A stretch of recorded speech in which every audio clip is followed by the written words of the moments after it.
Okay, hi everyone and welcome. My name is Elena Coelho, the Adult Program Manager for the Worcester County Library. Today we are pleased to have Jennifer Dindinger with us, Watershed Restoration Specialist, and she's going to talk about rain barrels and rain gardens, getting down to business. So I'm going to turn it over to you and thank you. Sure. Thanks, Elena, and thanks for having me. As Elena said, my name is Jen Dindinger, and I work for the University of Maryland Extension program. If you're not familiar with Extension, it is the non-formal education and outreach arm of the College of Agriculture and Natural Resources. You have extension agents in every county and in Baltimore City around Maryland. And in fact, Extension is a program that's supported by the USDA. And so there are extension agents in every state in the country and in many of the territories as well. My topic of education is stormwater management, and I work on a team with 5 other extension agents. I cover Dorchester County and the 3 lower shore counties. I help people to understand what kind of stormwater problems they might be having and help them figure out how they might both live with the water a little bit, but then also make it a little bit more manageable. In addition to working with homeowners and just private residents, I also work with local government staff to help them identify stormwater projects that they might need to do in order to meet local water quality goals like our Chesapeake Bay watershed restoration efforts. So most of my focus is on non-point source pollution. So when that stormwater hits the ground and it starts flowing off, that's where I can be of the most help. I just noticed that my overhead fan is on and that might be a little annoying. So I'm just gonna turn it off. Okay, thanks for your patience. So I'm gonna go ahead and get started. Just some little basics about stormwater management. What is stormwater? So these are some pretty, I'm looking over my laptop screen to see the slides, some pretty aggressive photos of stormwater challenges. These are from Prince George's County. We don't have this kind of elevation or fall here. I'm coming to you from Easton, and normally my office would be in the before times in Cambridge, and I will be returning to the office pretty soon in a couple of weeks. So stormwater is water that originates during precipitation events like rainfall or snow.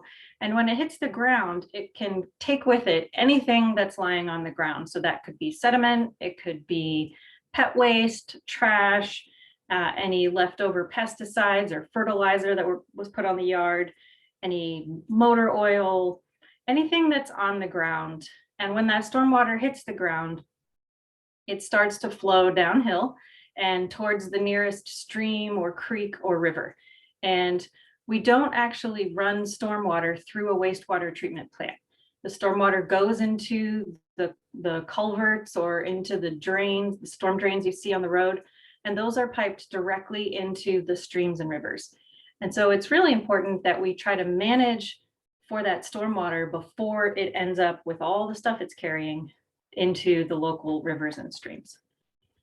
This is a slide about all the different kinds of pollution that I sort of rattled off, but some of these may seem surprising to you. One thing a lot of people don't necessarily think about, and I know I didn't until I started this work, was how temperature or heat can be a pollutant. So similar to how humans have a temperature range in which they can live comfortably, the plants and animals in the water do as well. And before we began the talk tonight, Elena and I were chatting about New England and how neither of us could really handle the cold. So we have moved, we either moved or stayed south of New England. The plants and animals don't necessarily have that opportunity in case their water gets too cold or too hot. And so we have to make sure that we're not adding in overly warm water all the time to our rivers and streams, because that will also prompt some algae blooms and loss of oxygen. Other kinds of pollutants that we think about might be medications. So if you have a medication that you're not taking anymore, it's best to try to return that through the pharmacy or your doctor's office. Don't flush it down the drain, because the wastewater treatment plant or your septic system isn't really set up to handle that kind of stuff.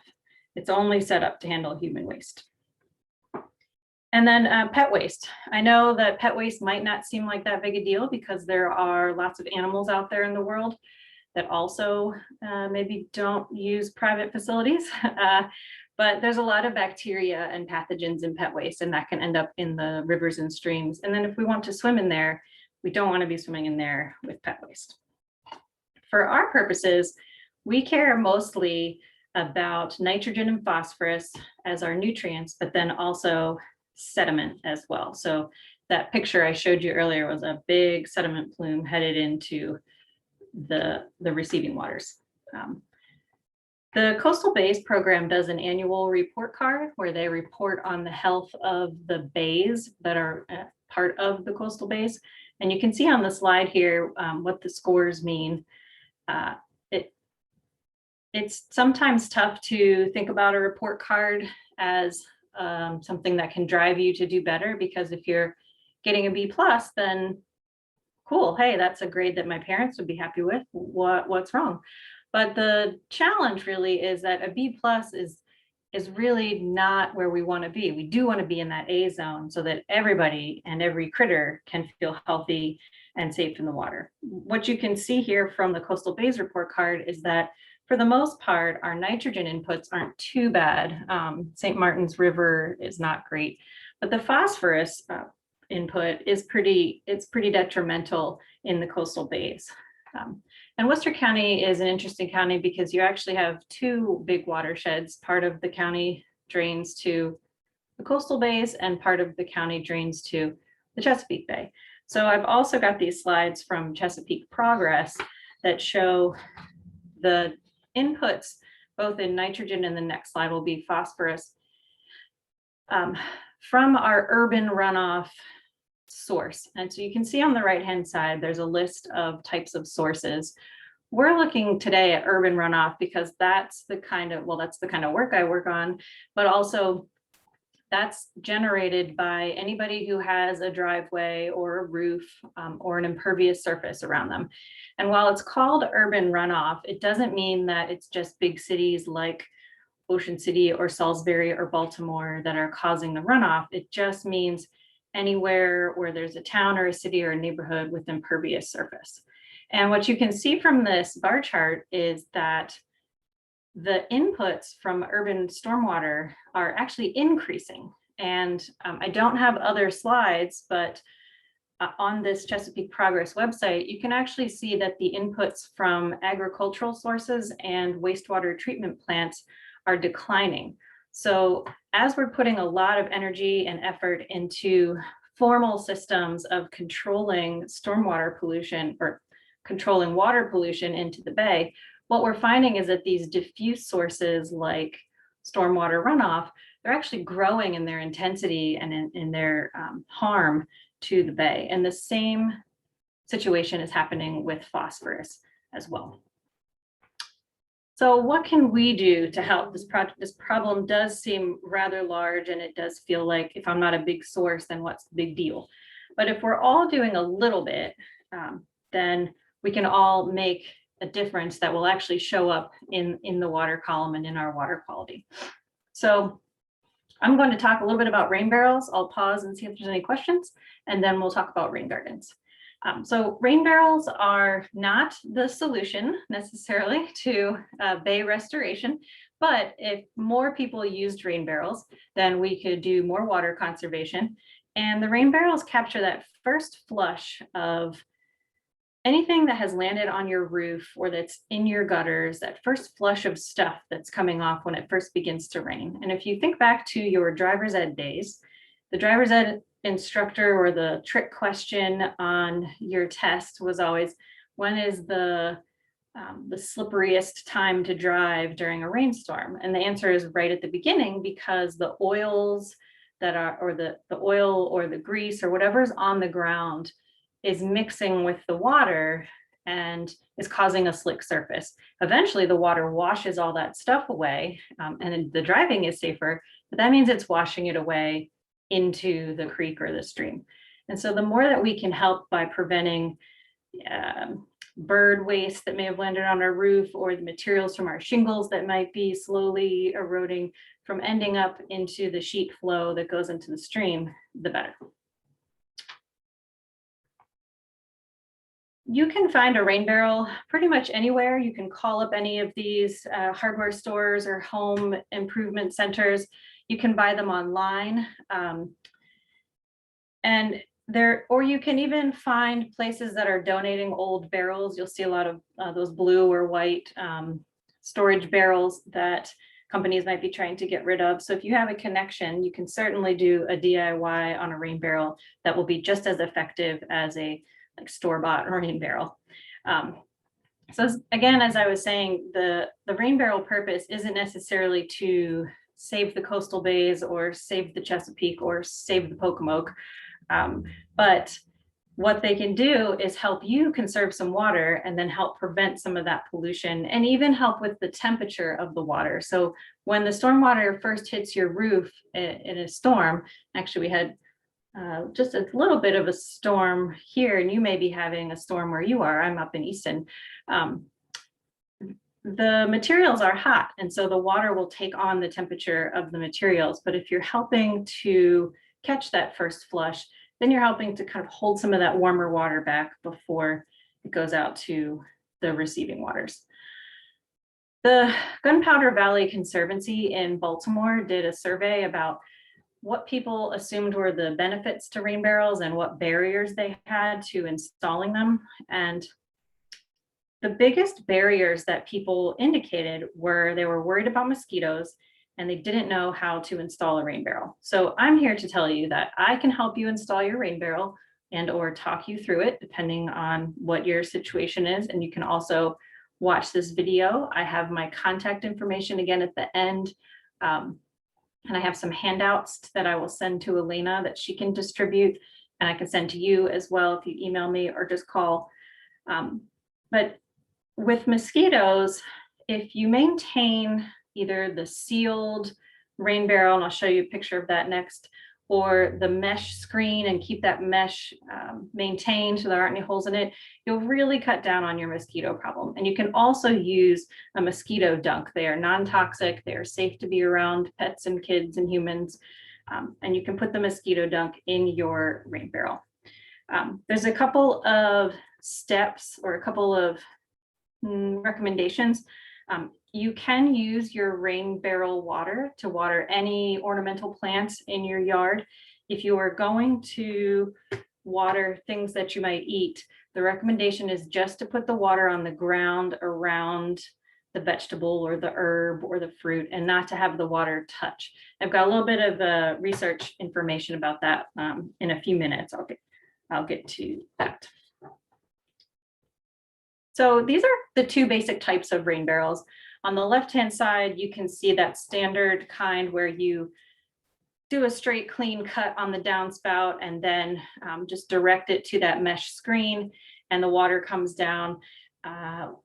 What you can't see in this picture, this is my rain barrel, there's an overflow tube that comes out the side that I can then, once the barrel is full, the water won't just like spill over the top, it will come out the side and I can either attach another rain barrel if I want, or that goes into that can sheet flow across the grass and allow that water to percolate. On the right-hand side is a barrel that's called the Earth-Minded Rain Station. I'm not endorsing any specific products here, but that seems to be the one that's the brand that is most commonly associated with, see if I can use my cursor here. Yeah. So you can see the downspout, you actually just drill a hole and you attach the diverter, and the diverter attaches to the side of the barrel so that once the barrel's full, the rain coming through the downspout just bypasses the diverter and it goes normally however it went. So you're not actually hacking off the whole downspout. So if you have a little like downspout anxiety, this is just drilling a hole versus cutting the whole thing off.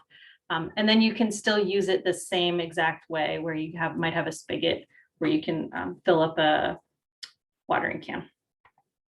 So when you're thinking about using a rain barrel, the first thing you want to do is decide what type of rain barrel. Do you want the like clean cut mesh top, or do you want the earth-minded rain station type with the diverter that comes into the side of the barrel?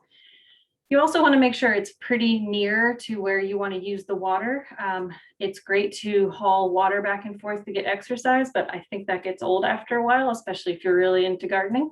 So you should think about where you have your downspouts and where they go and where you will need the water the most so that you can save yourself a little energy. By elevating the rain barrel, you help create more water pressure so that that water will flow out to the, either there can be like a middle of the range, a middle of the barrel spigot, or at the bottom of the barrel where you could attach a soaker hose. The higher up the barrel is, the better the pressure will be to push that water out through the soaker hose. You want to make sure that stand is level.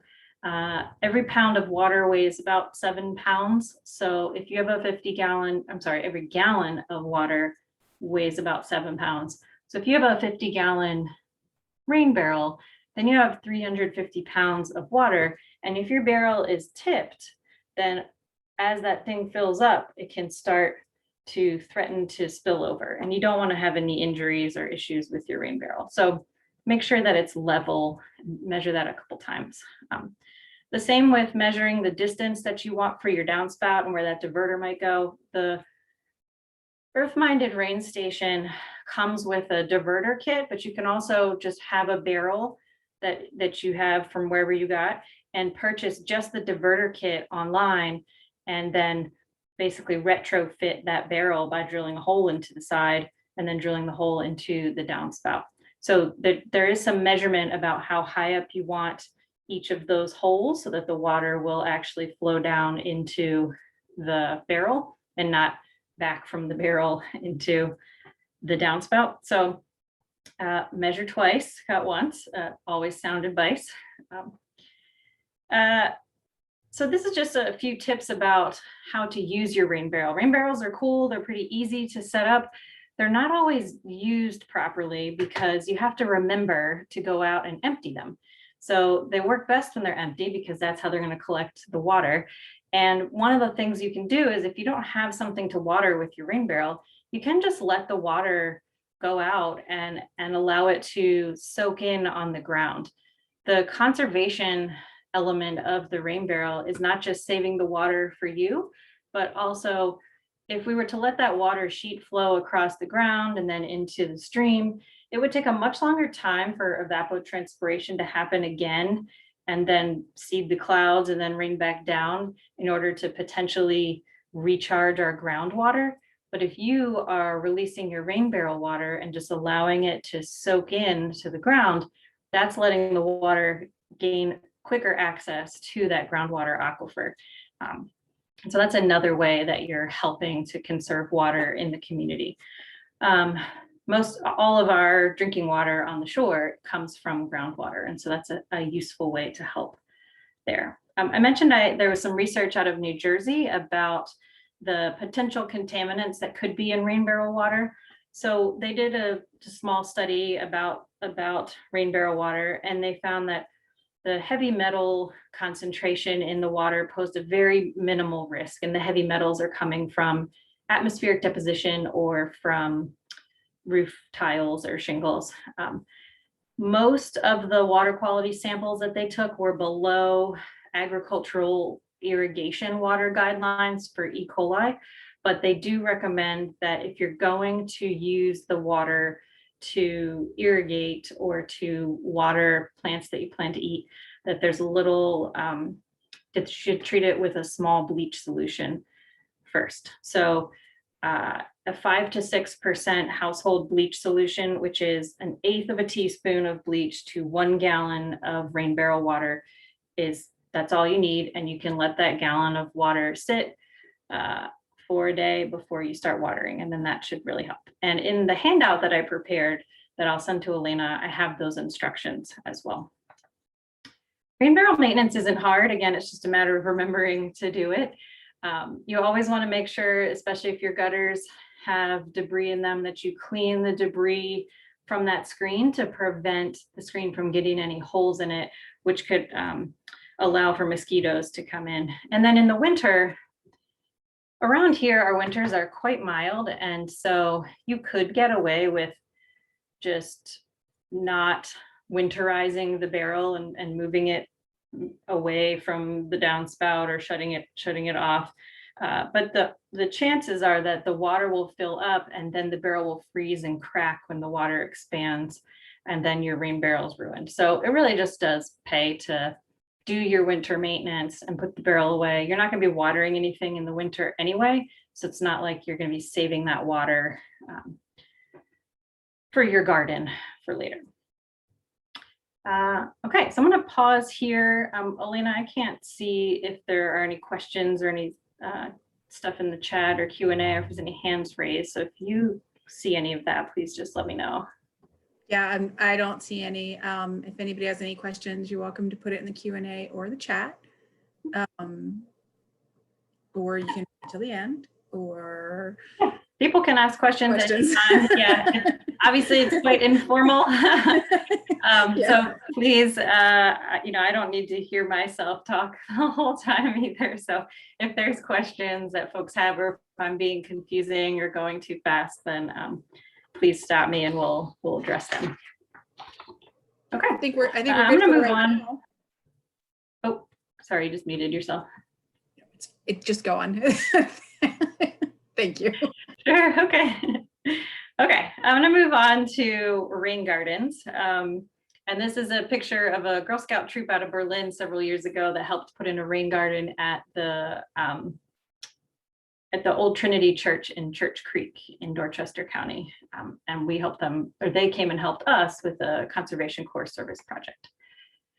I love this slide because it's a nice cross section that you can see what a rain garden actually is, because when you're just standing in someone's yard, it just looks like a regular garden and you can't really tell there's like special stuff underneath or special design underneath.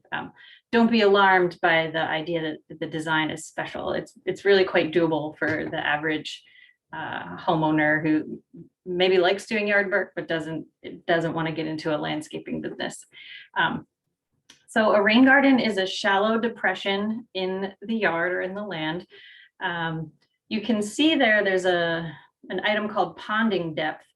And basically that's how deep you want that water to sit or pond in the garden between when it rains and how much you want it to hold before it all drains away within the 48 hours. So generally a ponding depth of 6 inches is the average of what we use and what we recommend. And what that means is where the water or where the yard normally would be, you'd be digging down, and you can see in the cross section, you dig down, and then the top of the mulch, once you're finished sort of rebuilding your garden, between the top of the mulch and the top of where the water line would be that 6 inches. And so that's basically the size of your little temporary pond that you'd be creating with your rain garden. The rain gardens allow for that runoff to soak in slowly over hopefully a maximum of 2 days. Any more than that, then that standing water will possibly contribute to mosquito growth. And what's happening as the water is soaking in is that bacteria in the soil are acting on the nutrients that may be in that water and changing their chemical properties. So they're not considered sources of pollution anymore. And the plants that are in the garden are soaking up some of those nutrients and that water. And then, as I mentioned before, with the rain barrels, it's allowing for groundwater recharge to happen as the water trickles down into our aquifers, as opposed to just sheet flowing into the rivers and streams. These next couple of slides, you don't have to frantically write down the information, but there's a bunch of different kind of easy to use resources that you can use. And I used these resources to help put this presentation together. In my handout, I have all these links and the information about them. So of course, there's an app for this. The University of Connecticut created a rain garden app, and we paid a little bit of money to help customize the plant list and some of the specs about how much rainfall to capture for Maryland. So you can actually go on your app store or wherever you get your apps and download the Rain Garden app and then select Maryland as your locality, and there will be some Maryland specific information in there for you. And while it's not easy necessarily to be out in your yard and like designing your rain garden with your app, it is nice because there are alarms you can set on the app to remind yourself, okay, it's springtime, I should go check the inlet and the outlet for my rain garden. Again, all these resources are on the handout. There's a great online best management practice. That's what BMP means. Homeowner's guide from the Chesapeake Stormwater Network. And this has very accessible language and pictures for how to build your rain garden and how to spec things. This rain gardens across Maryland actually originated in Worcester County years and years ago, and for a long time was the gold standard for document or a little booklet for how to build a rain garden. And so it's possible that you have seen this before because it came out of Worcester County. It's really popular, but it isn't being reprinted. So you can find it online again, and either just print out the pages you want or take notes on the site. And the Watershed Stewards Academy that's in Anne Arundel County created this Rainscaping Manual. Our extension program that I'm part of will be launching a Watershed Stewards Academy in the Salisbury area this fall. So if you're interested in learning more about stormwater management and how you can identify problems and try to help propose solutions for your community, please reach out to me. We're going to be recruiting for participants very soon. So again, the Anne Arundel folks put together a Rainscaping Manual, and that's just basically homeowner stormwater management. So these are all great resources to use when you're putting your project together. The first thing to think about is, do I even need a rain garden? Because yeah, there's a little bit of work involved. There's a lot of digging and then a lot of putting the soil back in where you think, why don't I just dig all this out? But you'll see why. But think about whether a rain garden is necessary. Do you have the yard for it or the soil? If you have all clay, it may not be the best kind of yard for a rain garden. Could you just plant native plants all together in a way called conservation landscaping, where you're kind of achieving the same benefits of attracting pollinators or dealing with a slightly wet spot in your yard just through plants that have the ability to tolerate their wet feet? So it's not that if you don't put in a rain garden, you're not saving the coastal bays or the river or the bay. Think about whether you'd want to do this or whether you need it before you undertake the time and energy to do it. So the first thing you want to do is somehow map your yard. There's lots of different ways you can do it. If you have a plat that came with your deed or like a site plan that came with your deed to your house, I would copy it. Don't draw on the one that you have. Otherwise, I think you'd have to pay more money to go get another copy for yourself. You can also use this website called landserver.org that allows you to click on the corners of your property and it'll make a little map for you, or just Google Maps, Google Earth. The only challenge with some of these aerial tools is that if you have trees, mature trees on your property, they kind of mask the contours of the property and it's harder to see where you might want to be placing things when the trees are all in the way. And then get out there and take a look at where the water is going. So the purpose of the rain garden is to intercept this stormwater runoff before it hits the driveway or the street pavement or the circle that you live on. So where's the water starting to flow from and where is it ending up? And is there a spot in between there where you could locate a rain garden that doesn't inconvenience you for the use of your property, but also helps to treat some of this water before it's flowing off into the impervious surface? So the best time to do that is when it's raining. So I know we don't necessarily run outside when it's raining, but this is a good way to find out where the water is going and what it's doing and what it might be carrying with it by going outside when it's raining. The reason that you created that little site plan, that document, is so that you could build your site plan. So what you want to do is look and see where are all the structures that are not going to be moved, like your house and your driveway and anything else you have in the yard. Where are all those things located on your map? And so what's the area left where you could put a rain garden. Indicate where your downspouts and your gutters flow to, where those hard surfaces are. If you only remember one thing about this presentation, it's that you should never, ever, ever, ever dig in your yard until you call Miss Utility, because you just don't know where the public utilities are, like the gas line or the electric or the water. But then if the person who owned the property before you put in any private utilities, Miss Utility won't be able to find those, but you can call a private utility locator if you're at all concerned that there might be an electric fence or irrigation in your yard that you weren't aware of before. But definitely call Miss Utility and make sure that you're not hitting anything that is essential to your lifestyle, especially since we're all kind of living at home and working at home now. You don't want to run into any utility problems. So that's the other reason for having that map, is that you can locate all this stuff on your map so that you know where to go. When you're thinking about where to put the rain garden, don't just pick a low, wet spot. The purpose of the garden is to store some water, but then to allow it to drain within 48 hours. If you have a low, wet spot in your yard that sort of never dries up, that's not going to be a good drainage spot unless you just have a thinner clay lens there that's preventing the water from draining down. You may want to dig there a little bit and see how far down does this clay go, or is this just all wet for as far as I feel like digging, in which case that's not a great place to put your rain garden. You also want to look and see where there's good sun exposure. There are shade tolerant rain garden plants, so if you don't have great sun exposure, don't worry, the project's not off.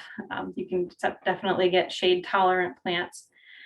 And then figure out the desire lines on your property. So if you park your car in a certain spot and always walk to the front door along this one route, don't put the rain garden there. You don't have to.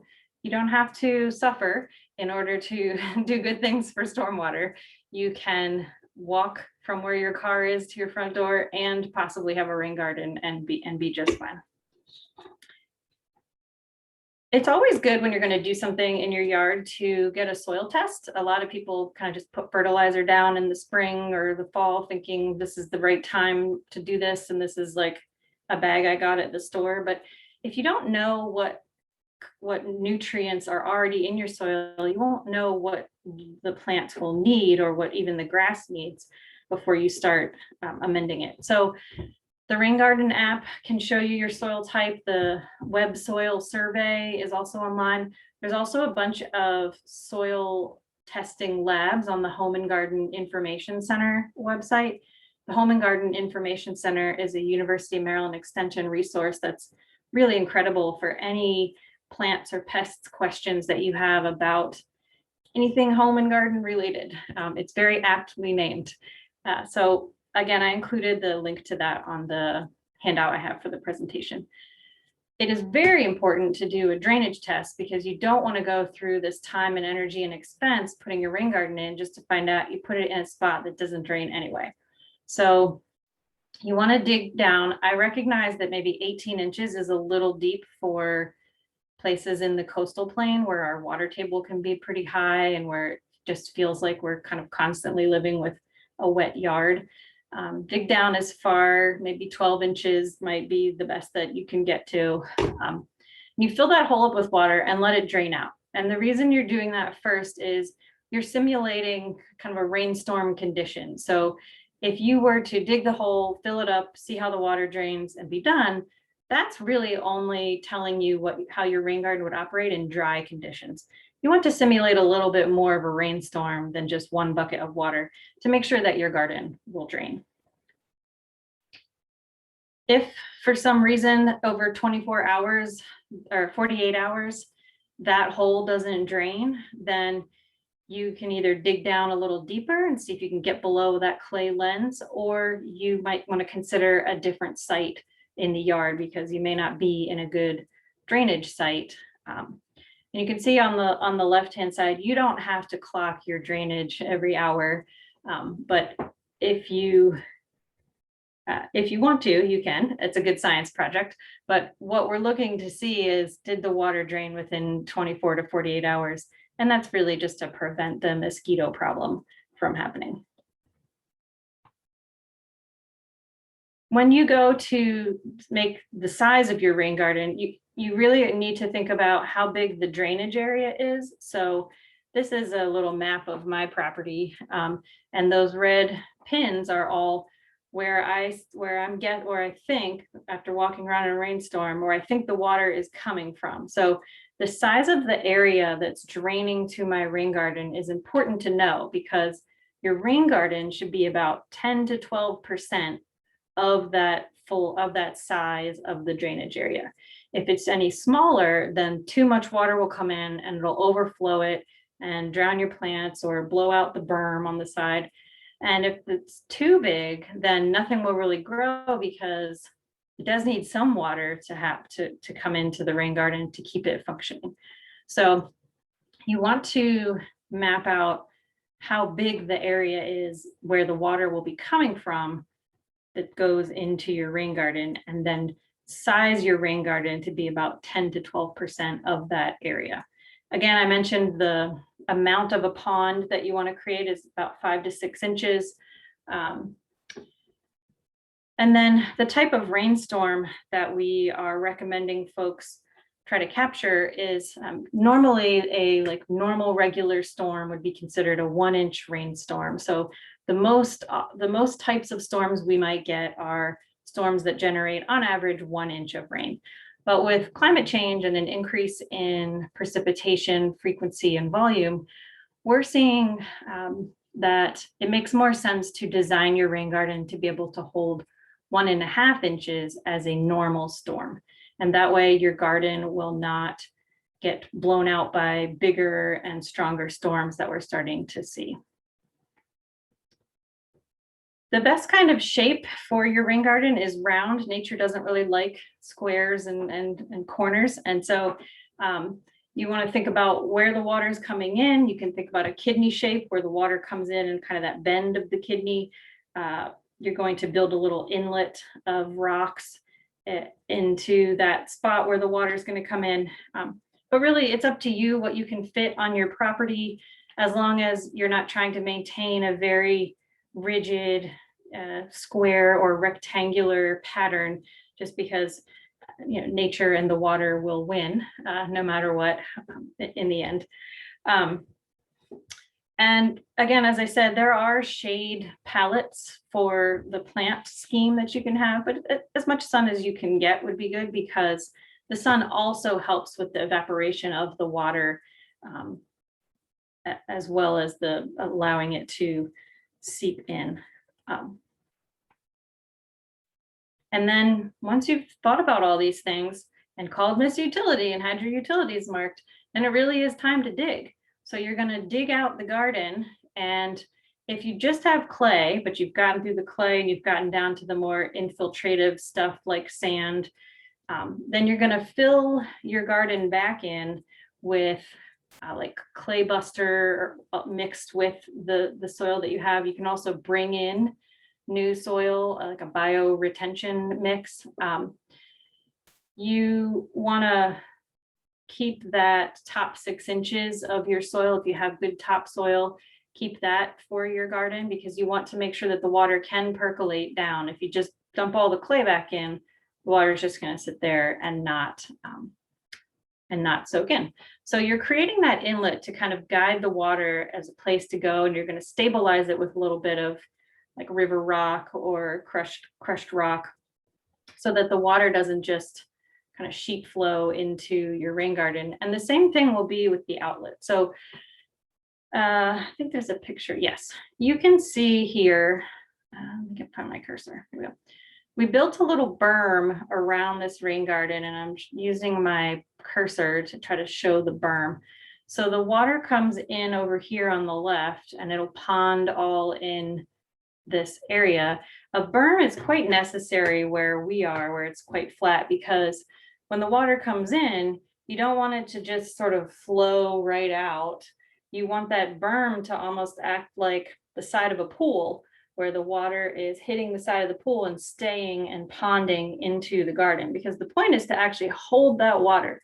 And so when you look out there, it'll be like a big pond in your yard, or a small pond in your yard, and you'll think, I don't want all this water. But if you've designed it carefully, then that water will soak back in to the ground in 48 hours instead of just sheet flowing off. And so the point of the berm is to kind of build that taller end of the pool to keep the water in. There will be bigger storms than what your rain garden is designed for. And so it's good to have an outlet in the berm so that when the garden starts to overflow because it's raining too much, that's okay. The water will just go out through that outlet, and again, crushed rock or river rock. Basically giving the water, guiding it to a place where it can outlet and then either sheet flow or hit the driveway, whatever is at the other side of your rain garden. And really, again, this is all up to you about what your property looks like, where you can fit this, how big you want it to be. It's really your call.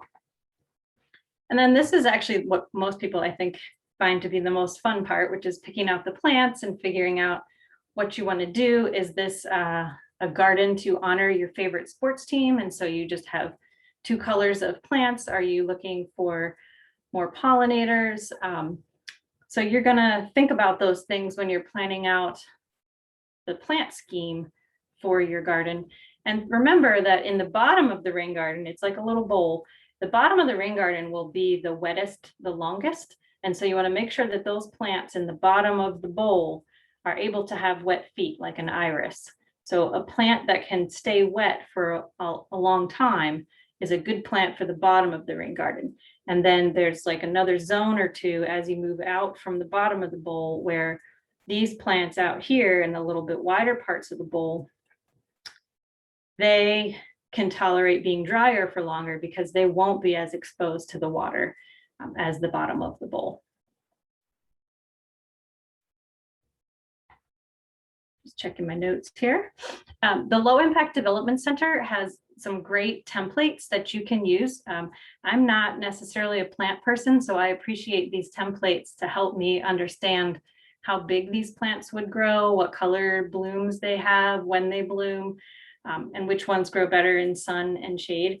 The Low Impact Development Center is a great resource for these templates. We are the coastal plain, so that's where you can find a template. And here's an example of one, and it tells you both the scientific name and the common name for the plants, which is good because I don't really speak Latin, and I don't know that many people do. And so when you are looking for these plants, most of the time, the folks who work at the native plant centers or the garden centers will be able to help you by recognizing the common name.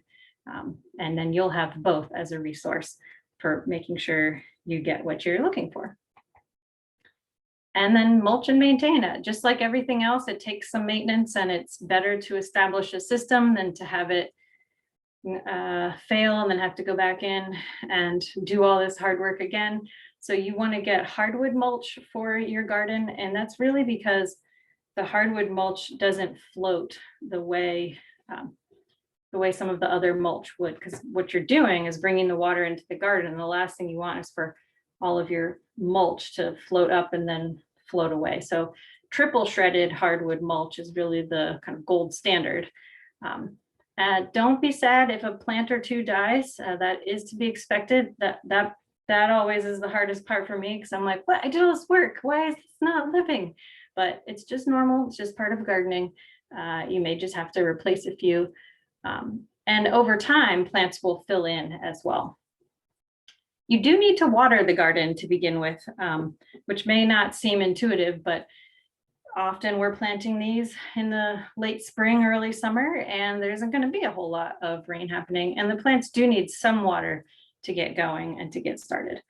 As I mentioned earlier, the Rain Garden app has some reminders you can set for yourself to remember to go out and clear the inlet and outlet after big storms, or quarterly checking your maintenance on your rain garden, or a paper calendar, whatever is the best system for you. So I just included this picture again, so you can kind of see, after I described everything, what we're back to. You can see the inflow and the outflow on this diagram. The ponding depth, there's the mulch layer, and then that amended soil, which could just be your soil mixed with some clay buster or pine fines, or you can bring in really good bioretention soil that has a lot of porosity. So there's pores between all the soil particles where the water can percolate really nicely. I mentioned in the beginning that maybe a rain garden might not be the thing for your yard or your jam, and that is totally fine. You can just plant native plants to attract pollinators or attract other sports fans of your favorite sports team, whatever you want to do. It's really your call. So conservation landscaping is all native plants. And I guess I'm not sure I even said that at the beginning, but native plants are all the plants that are from the Mid-Atlantic region. They're best suited to our climate and our rain conditions, and they don't outcompete each other. You don't want to plant any non-natives or invasives if you can avoid it. There are some that are pretty that you may like that don't take over the whole garden, which is good. So you want to try to plant the things that are from here and that are most comfortable growing here, and that'll make your life a little bit easier too. But conservation landscaping is a great alternative if you've got a little wet spot where you want to just plant some plants that can have wet feet. It cuts down on the lawn you might have to mow. It will attract lots of cool birds and butterflies. It's much lower maintenance than just a normal lawn, and it looks good too. And that will also help with soaking up some of the stormwater that might hit on your property. And this is my next to last slide. This is just a place where you can go to find what kinds of native plants live in the region and where you might be able to purchase them. There's a couple of different native plant sales that happen on the lower shore. I think we've already missed the spring ones, but in the fall, I think they'll have some again. This Fish and Wildlife Native Plants Guide, the nativeplantcenter.net is the website that is the companion to this paper guide, and it's great. You can even type in a non-native or an invasive plant, and it will give you an alternative of like that same color or style so that you can know what to plant to be a little more native friendly to the region. So this is, again, my contact information. That's my cell phone number. Please feel free to call. I am working out of my home again, but I will be back in the office probably in the next couple of weeks, just for a few days a week. But I'm always available to come help you walk your property, to understand where the stormwater might be coming from and going, what might be best in terms of rain garden or rain barrel. Happy to come help install. My colleague is Ginny Rosenkrantz with the Master Gardener Program, and she is our native plants expert. So if you have plants questions, I can connect you with Ginny. But otherwise, I'm happy to help with any and all of these things. So that's it for me. Thank you. That was so fascinating and so much information. And I love the idea of a native plant garden. The rain garden is super fascinating. How long do they last? Well, that's a good question. I think at least you can get good life out of the garden without having to like re-aerate for at least 10 years. Okay. It also just depends, like, are you churning up the soil a little? Are you weeding it? Are you kind of thinning out if something's overgrowing or overtaking? I mean, some of our native plants really are aggressive. Like in wet areas, cattails will take over everything. I think I have some, I cannot remember the name of it, but maybe butterfly bush that takes over everything in my rain garden as well. So and that's fun because then you can trade with your friends, I guess, if they need some plants too. But yeah, you can keep it going. And then you can also just dig down and kind of take a little soil core and see, oh, is my soil really compacted in here, or do I just need to like freshen things up so that the drainage will work better? That's really cool. Does anybody else have any questions? I'll see if any come in, but Jennifer will be back in 2 weeks. Yeah. For yard waste management. which We'll talk a little bit more about stormwater, just kind of a repeat a little of the stormwater 101 stuff, but then also how to deal with the Maryland fertilizer law and grass clippings and stuff like that. sounds great.